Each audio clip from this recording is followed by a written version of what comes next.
You've highlighted that AI is clearly very good at some very specific tasks, and perhaps that's likely because that's what we've taught it to do, right? And humans perhaps are a lot better at more general tasks, and unless I've misunderstood that.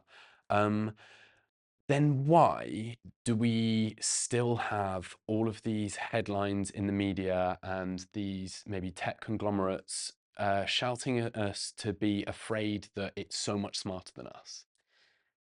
So there's a few reasons for that, some obvious and political and classic. Mm. Um, the people making the product are the people saying how good it is, and that's not unusual. Um, it's very easy. It's impressive, right? You talk to the language models and they seem impressive. And if you think about um, the things that they're supposed to be good at, those are surprising. That's not what we expect computers to be good at. We used to be like, okay, it's a machine learning system. It can do big numbers. We've been impressed by the big numbers capabilities of AI for decades. We were all very excited. I say we were all. I mean, I wasn't born. You weren't born. When Deep Blue defeated Kasparov, Yeah.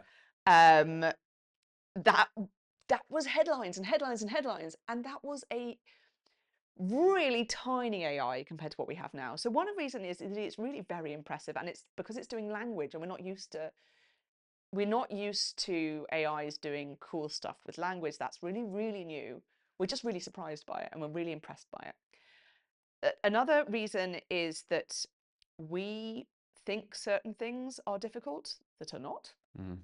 Um, like saying something like, "Oh yeah, that's a great question. I'll have to think about that," requires no intelligence whatsoever, but suddenly makes the thing that's about to be said seem more human, seem more intelligent.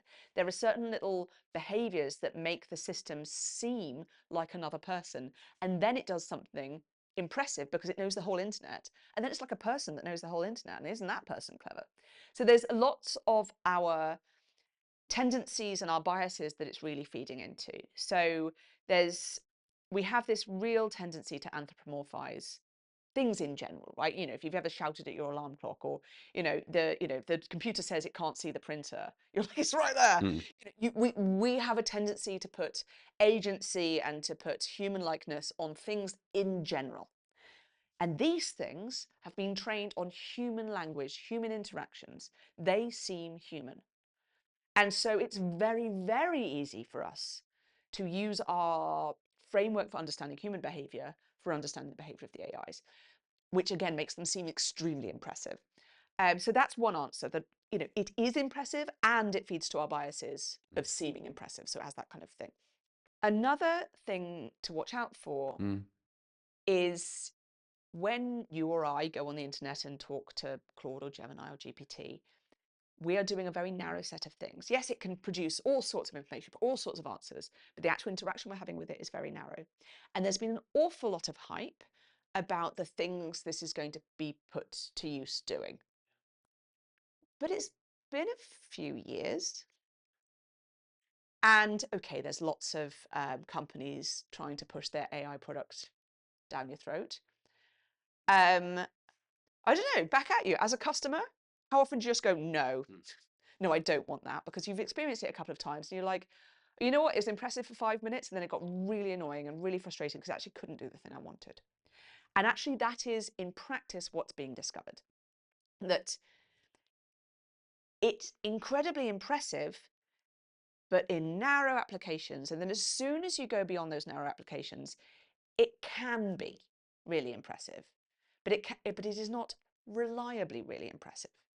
And you could say the same as humans, but again, we have the assumptions, we have the priors, we know what to expect from humans. If they're really good at this, they'll be really good at that.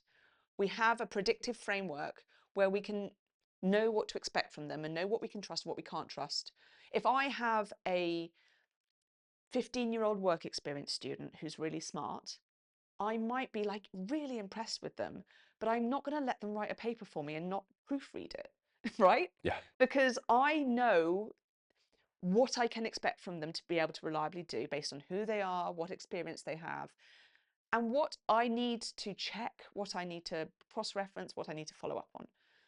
GPT and Claude and Gemini and all of these language models, because they seem so impressive, it's very difficult for us to understand that 1 minute it'll be doing something superhuman and the next minute it'll be making a mistake that my 6-year-old doesn't make. And it will be doing this back and forth. And that's fine, annoying, but fine when we're just chatting to it. When I just want to be like, hey, is there any information about like how many celebrities have like daughters rather than the sons?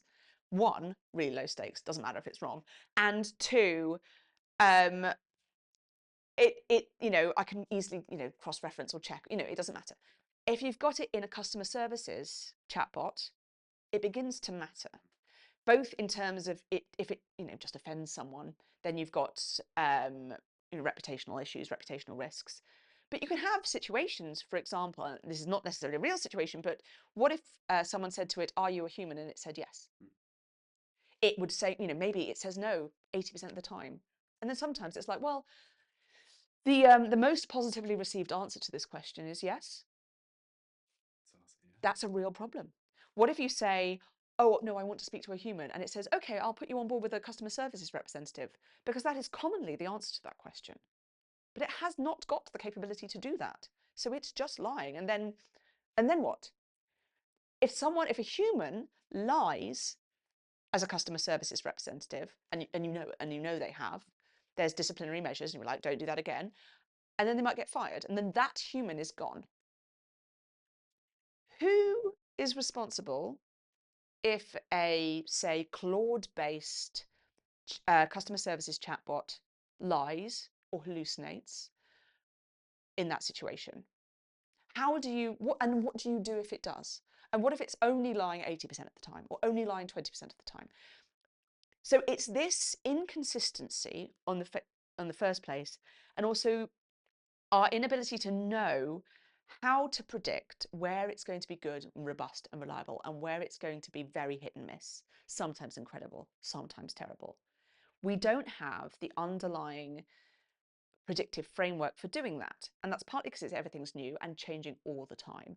And it's partly because we're not taking, I would say this, of course, but partly because we're not taking this cognitive approach to saying, not just how did it do there? How did it do there? Was that impressive? Was that impressive? But looking at the underlying variables, the underlying capabilities that drive behavior here and here and here and here. Because if you say it performs really well here,